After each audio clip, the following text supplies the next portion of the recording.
ini tuh buat aku luar biasa banget gitu karena ya alhamdulillah sih urusan tanah aku belum tahu ya, aku nggak mau bilang gini dulu. Tadinya kan aku pengen di sana kan di tanahnya, tapi nggak jadi karena akhirnya dari pihak mereka menghubungi dan mencari solusi gitu ya. Ya mudah-mudahan lah kita tunggu gitu, jangan setelah aku udah bergerak sampai sejauh ini baru begini kan juga sia-sia dong perjuangan aku kan. Kan yang saya sekarang lagi gugat itu adalah si yang tanah yang punya bareng ini sama saya yang ini ibaratnya ini tanah dimiliki sama dua orang kan. Kalau zaman nggak usah zaman dulu, zaman sekarang aja mafia tanah banyak banget. Nah ini kan aku ada dua kepemilikan, ayo kita cari solusi. Aku juga bukan karena oh rasa aku juga milik terus ya udah lo harus keluar ini punya aku aja kan, enggak. Ayo kita cari solusi, apapun yang kita hasilkan ya kita bagi dua dong, nggak sendiri-sendiri gini gitu. Nah yang belinya juga, yang mau bangunnya juga, ini kan juga udah tahu tanah ini sengketa, dia mau bangun kan juga nggak bakalan berjalan kan. Kita lagi nunggu solusinya apa dari mereka, supaya kita sama-sama mencapai satu kan ini belum ketemu kan.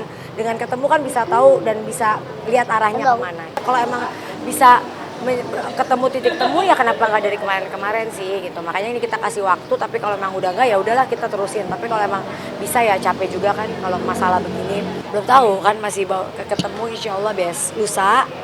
Terus juga pengacara yang ketemu kan pengacara aku, jadi nanti baru aku bisa tahu apa hasilnya. Ini udah 3 tahun yang lalu kita sama-sama tahu bahwa kita tanah ini memiliki dua pemilik gitu kan. Nah kan udah tahu, udah sama-sama, kok main ngejual sendiri kan itu masalahnya kan. Jadi dan kita udah beberapa kali ketemu, udah ada penawaran ini itu. Nah makanya bisa sampai kalau masalah yang bener-benernya sih baru setahun ya, tapi kita komunikasi itu udah hampir 3 tahun. Ya doain semoga lancar karena itu kan tanah warisan dan papaku dulu zaman pas pulang ke sini tuh beli-beli tanah terus kan memang ada beberapa, ada 1-2 yang ternyata masalah. Jadi kita udah buka komunikasi beberapa tahun untuk mencari solusi, tapi tiba-tiba udah dijual lagi ke orang. Padahal dia tahu kepemilikan tanah itu memang ada aku dan ada beliau juga. Yang aku nggak terima ya dia main jual ke developer lain aja gitu. Karena bagi aku kan kita udah buka jalin komunikasi gimana caranya untuk kita sama-sama cari solusi. Enggak sih berapa ribu meter. Ada yang nih totalnya 5.000 ya, 5.000-an. Di mana Bu, di Jawa apa di sini? Di Cinang, di apa tuh? Parung. Ini kita juga udah mengadukan ke kementerian dan juga udah ke ATR BPN juga untuk minta dicek semuanya. Sekarang juga semua lagi diurus, dibantu.